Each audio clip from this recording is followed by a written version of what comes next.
qua cho khi chưa phá được mà nào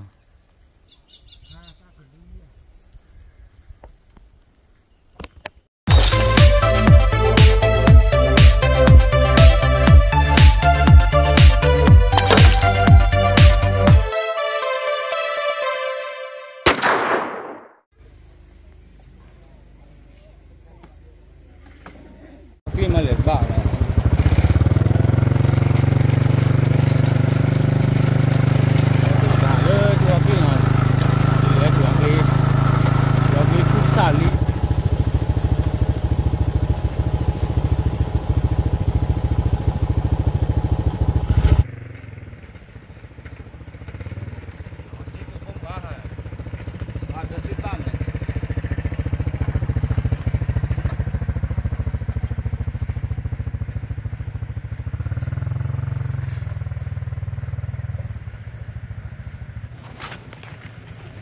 halo chua kỹ hạt được phai chè cừu bơi đã luôn lẹ con nào lại cho xuống mạch luôn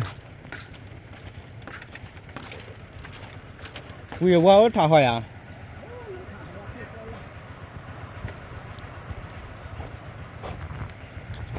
đi đó chi bể để hạt gì vào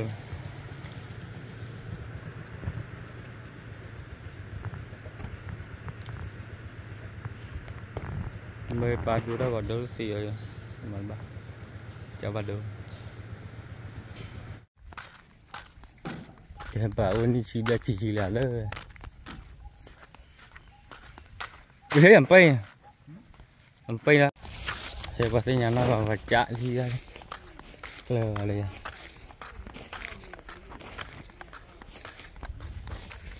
xin một con mũi ta có ra xem mà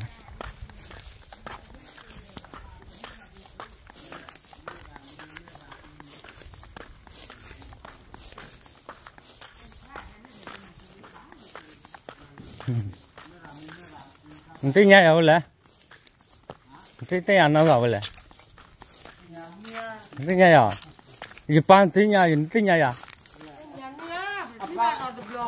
mấy cái bạn chỉ ở đó ô plei cho thà đấy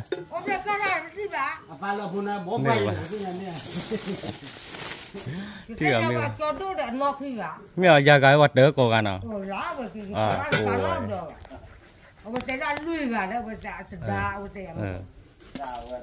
giờ gặp bắt đỡ cái gì nào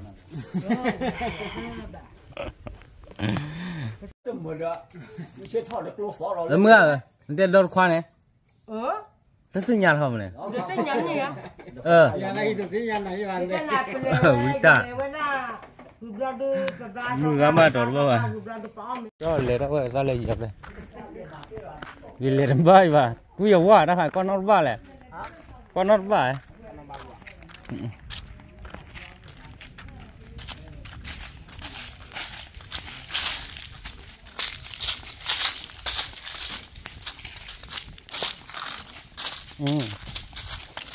bao đâu bao à?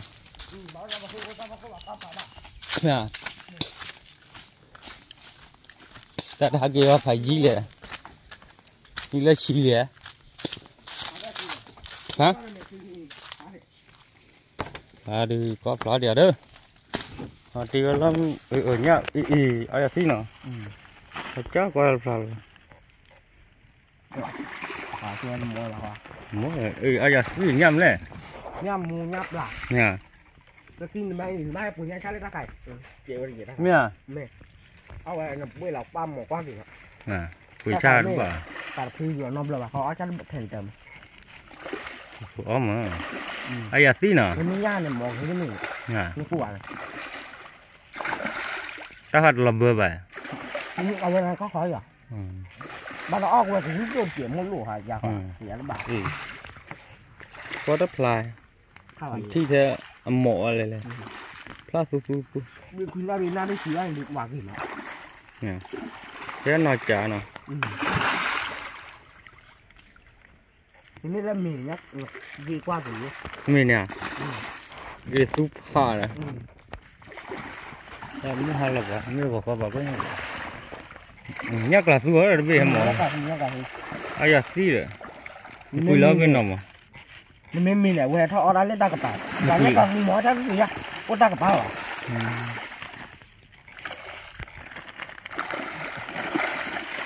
nhâm bỏ vậy đi quy lâu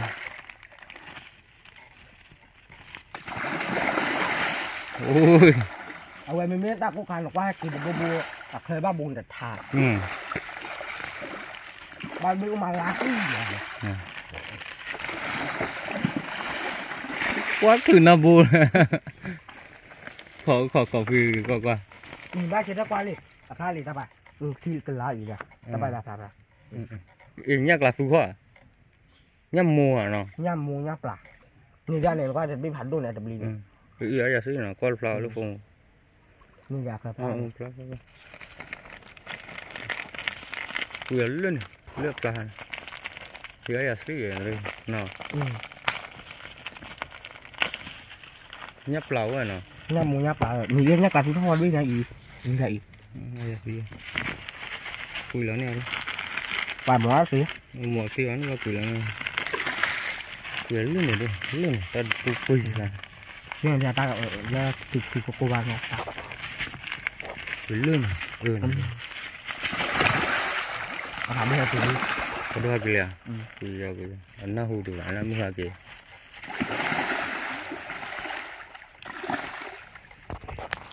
có chưa đợi nha nhắc là tuôn để hạ ô đó họ lấy ta họ cũng có lớn có đất lại phụ họ phá luôn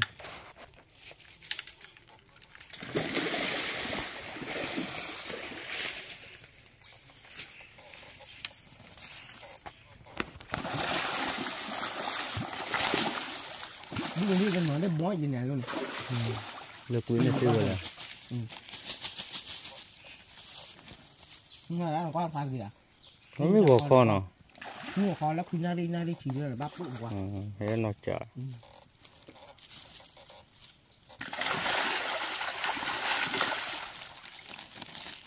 cái nhà ao đi được là quy luật cái nhà ao đi được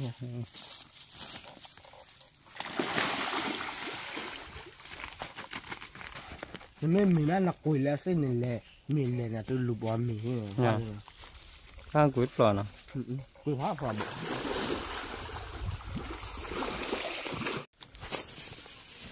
tôi bị rồi nha ai giờ tôi lo cái ta có phải là cái nào rồi như thế hay thế này nhắc là tôi đó có phá là nào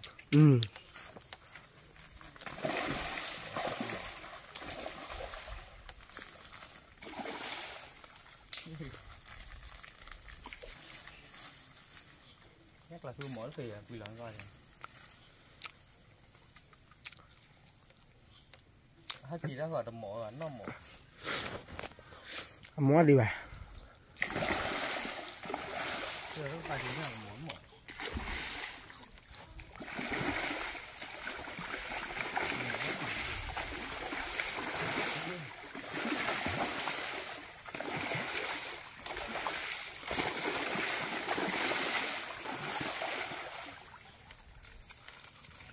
nó rừng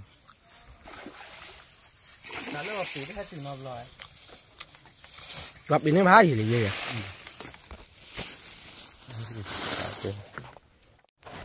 đây đó là mỏ nó xì nhắc là la mà mỏ nó xì nhắc là gì à lát thằng cô thì đi mỏ này đi lan cả li quả tí đâu mỏ khui lai là đi bà nên đi quả đi cái nhà bà tên đi bà chỉ mới chui tí à đô để thọ bà nè đô này để thọ bà nè nhắm mưng thôi à nhắm mưng còn thôi bà à ôi ra tao bảo lại nha rồi mới thôi nhá phục ra cho ê nhá là bùa ai à tí nào nhắm mưng phản đô lên ú tao phải sao có hàng gì tao bảo thọ bà nè thọ ở bên có pha gì bà nghe bôi này giờ nó có mình người ta kia rồi người ta ai à tí nháp là vậy nhắm mưng phản đô rồi bôi lui bôi á khoa phản đô xíu quá là lại phải chỉ út đom mơ nhà đô đô thì ba út mình cũng quạt đấy bà tiếp cho ba gì mình cho hoa đi bắt đầu qua cho nên tốt ba nè tốt ba đâu thịt là 没女包，搞包不来女古吧了，就挂了。你不能那 flower 的，你没。老你这低嘛，都没办法不着。低耶。你要是能看着。啊？我肥了。没我的。到吧。那个你挂去嘛？啊。爬到几啊？爬多了，现在怎么多的？这 team 呢？来，他妈话。啊？来。别提，我没还别提我不还谁家个把妹，哎来操他不来多少吧？哦，了后了呢那。把这妈话老了。了后来了吧？理解。来这边妈话吧了。他了后能多少个？哦，ta lu à, mau vào đi vậy, apu lên luôn này, apu đã luôn à, hết thì nó belum nahu bal, no belum.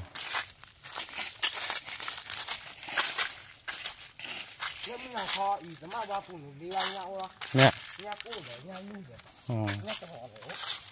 mau vào đi kibo, nahu bal nó chỉ khai lại, mau vào pu, hết thì nó mau vào pu này. Phải giỏi rồi. Ai giỏi thêm đấy vừa đấy. Cái gì mấy cái bị là còn lỏng được rồi vậy? Nó tay gì liền. Nào. Cùi quá. Nhà phụ mỏ này nè. Nhà phụ cho nó phá lẩu gì?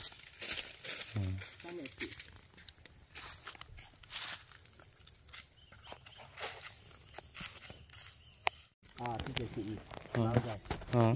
Thì phải chị bữa ai. Chưa về lại cho. Ti về chân hả? Thì chị ra về tập lũ bạn nha. Lũ ba ti khá tập ba cho chân à?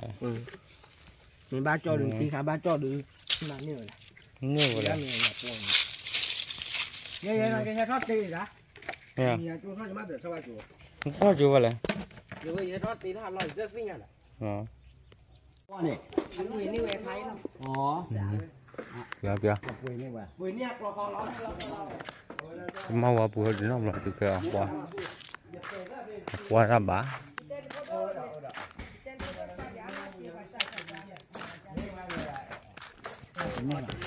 Mà có cái cháu mà thì ba cho mẹ lẽ chị dẹp lại cái cháu mà cho ra chị tên là bao nhiêu tiền để bùng này mình lấy ba gò cái cháu. Nó quát phá đi nè. Hả? Nó quát phá nè. Nó về. Có hiệp quát phá bà xí à? Phá về là khảo ra. Phá về. Cô nhà nó ra gì chị? Chú qua bà cô nhà. Này gì mà bà xài lên lùi. Nè. Phá ra lấy không? Lấy cái nào phải cho tha lên lùi.